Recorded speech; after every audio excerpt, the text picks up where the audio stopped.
We have our travel plans for 2025 set, and we're going to share them with you today. We're going to also share with you the 8 criteria that we use when booking our travel. And a little sneak peek, all of the travel we're going to tell you about today cost us under $1,500. So stick to the end and we'll tell you exactly how we did that. All right, now it's time to talk about the 8 things that you consider when we decided to travel in 2025. What is the first one? Well, the first one is family, right? As many of you may or may not know, we've really spent the last 4 or 5 months in Brazil, as well as a bit of time in the US with our family. So those are huge considerations. If there's family events that we want to be back in Canada or here in Brazil for, then those are some of the very first considerations we put into our travel plan. Now, the second one is weather. We are from Canada, and as a result, we already know it's cold. Yes, it is cold. The winters are long, and we're just tired of the amount of cold temperature within our lives. So I also take weather in consideration when we decided to travel. We're chasing hot weather. Yes. As much as possible. Yeah. The next one is bucket list items, right? And we say bucket list items because for us, it's not just bucket list countries. There's actual experiences that we want to have along the way. For example, Jeanne and I both love flying. We both love different planes and airlines. So some of our bucket list items also include flying different airlines. So consideration, which countries do we want to go to, as well as which experiences do we want to have? Yes, we wanted to visit all those beautiful places and countries all over the world, but there is a budget consideration that is also part of the places that we wanted to go and visit. Our budget, $3,500 per month, and this is the amount that we plan to stay. There's going to be some times that are going to be over and lower, but on average, $3,500. Yeah, which works out to around 42,000 US dollars per year. That's our budget. Yeah. So the next one is we don't want to be crisscrossing our path. So when we start looking at our planning, we want to try and make it as logical a progression as possible. So when we start talking about our 2025 plans, you're going to notice that we don't crisscross back and forth on our routes. So just trying to minimize. Yes, we definitely want to do this, but we also have to think about safety and stability on those places that we also wanted to visit. Yeah, we don't want to put ourselves in undue risk. So obviously there's certain countries that are off of our list at the moment that potentially in the future we would love to visit. But safety and stability is something we take into consideration because we also have to be mindful of our health insurance. Our health insurance covers us for a lot of countries. We use Safety Wing, but not every single country is going to be covered, right? So you have to keep those things in mind. Yeah. The next one is visa. How long can we stay in a specific country? You have to take that into consideration because of the costs related to that. And the time, right? Because if we can only stay in a place for 30 days, well, we're only there for 30 days and we have to look for the next one.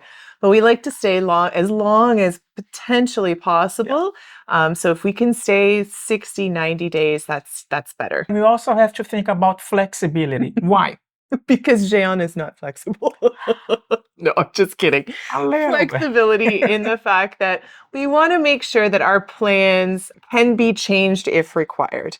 So we don't want to have ourselves stuck to a location and then something happens in our life and we need to try and cancel those plans and they can't be canceled or changed. So for us, flexibility is something we really kind of take into consideration, and we're going to get into that a little bit later as well. Yeah, so we basically talked about the 8 things that we do consider when we travel, but what else is important? Well, we got to keep track of everything. It's not as simple as planning a 2-week vacation from work, right? This is, we're now living around the world. So there's a lot of flights, trains, buses, those types of reservations and times of departure that we need to make sure we don't mess up. There's hotels, Airbnbs, booking.coms, all these different platforms and types of accommodation that we're using, confirmation numbers, visa, stay day requirements, so many things. So we keep track of all of this using Jeanne's amazing spreadsheets. Yes, we do use our spreadsheet, but we also have an app that helps us in planning, because instead of opening the spreadsheet all the time, it's better just to have an app and we can see. But we Yeah. basically, That shows us sort of Yeah. our schedule. the mother of everything is the lovely spreadsheet. Spreadsheet. Those are the 8 things that we take into consideration when trying to plan our travels around the world. But now we were super excited because we're going to share our plans for 2025 with you. Yeah, and as you can see from all the months that we have in 2025, there are 2 occasions that you cannot miss. In April, my mom, she's gonna turn 75, and in June, Christine's dad, he's gonna turn 76. As a result, we need to make our plans and incorporate that specific date in our plans. Exactly. But to start the year off, we are going to be in Argentina. We're going to be in Argentina for 3 months. The first month is going to be in Buenos Aires. That's already planned. And the other 2 months are still up in the air. We have an idea of what we want to do, but we're still looking for suggestions. So anybody who's ever been to Argentina, let us know in the comments down below if you have any places we should check out. So by the time that we leave Argentina, we knew that in June we have to be in Canada. But the thing is, how can we leave Argentina, go to Canada, and at the same time pass by Brazil and say hi and celebrate mom's birthday? Here comes Mexico. We didn't really want to come back to Brazil for an extended period of time, but we really didn't want to miss this special occasion. So what we did was Jean found, using points and miles, a flight with Alaska Airlines. It leaves Buenos Aires and it ends in Mexico City. But the beauty of Alaska is that they have a free stopover program. So we extended our stopover in Sao Paulo, Brazil, which allows us time to travel north to Fortaleza for the birthday of Jean's mom, and then back to Sao Paulo on to Mexico City. So that's what we're going to do. Yes, we are gonna do Mexico City, and by the way, we got married in Mexico. As a result, we had to come back to Mexico because in Mexico City, this is a city that I have not been before.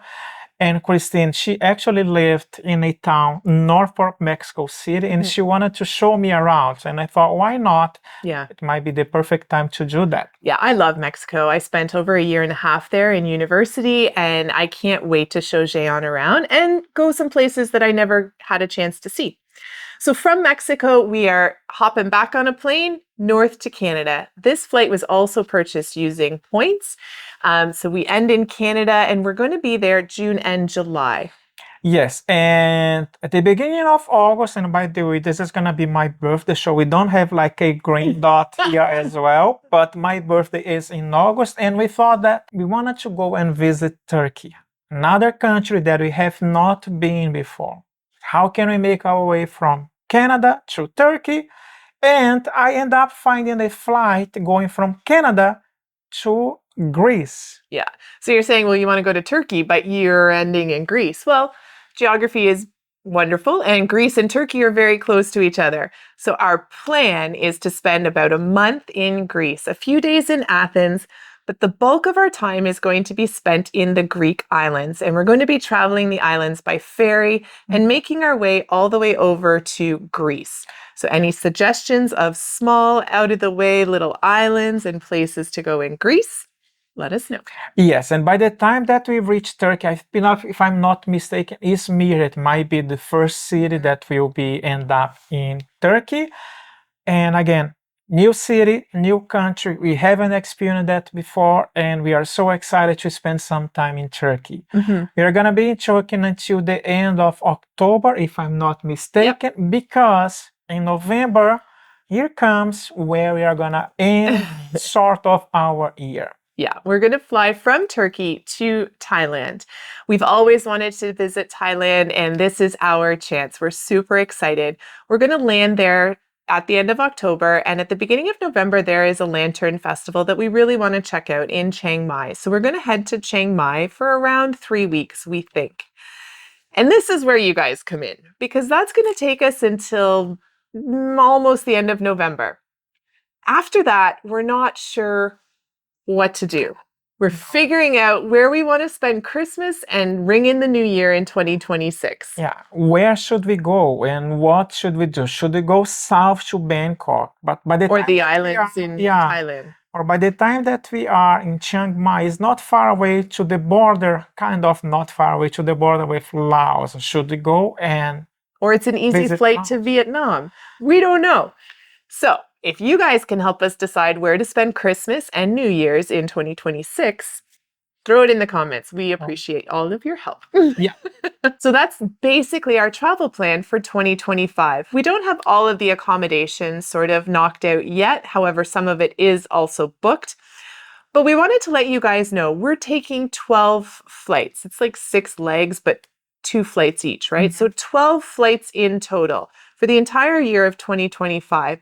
And it is only costing us $1,425. And that's because we use points and miles. And you might be wondering of how many points we spent. In total, 464,600 points. Right.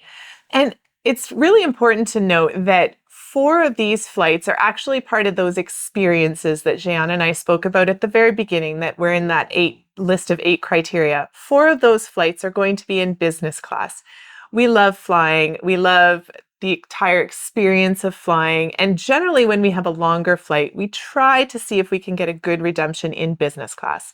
So when we fly Toronto to Athens, we are going to be in Swiss Air business class. And to Thailand from Turkey, we are taking Qatar Q Suites. Super excited. Yeah, we are super excited for that. We are gonna also kind of hop over in a few of the lounges that they have at those airports and just seeing what it is. And by the way, as you can see, we are budget travelers. It doesn't mean that we have a lot of money. We are just taking advantage of the credit cards and the points and miles and what they can offer us. It is your hidden income stream. So please, please, please do not ignore it. Any questions on how to start building your own points and miles banks for your travel, put them in the comments down below and we'll do our best to answer them.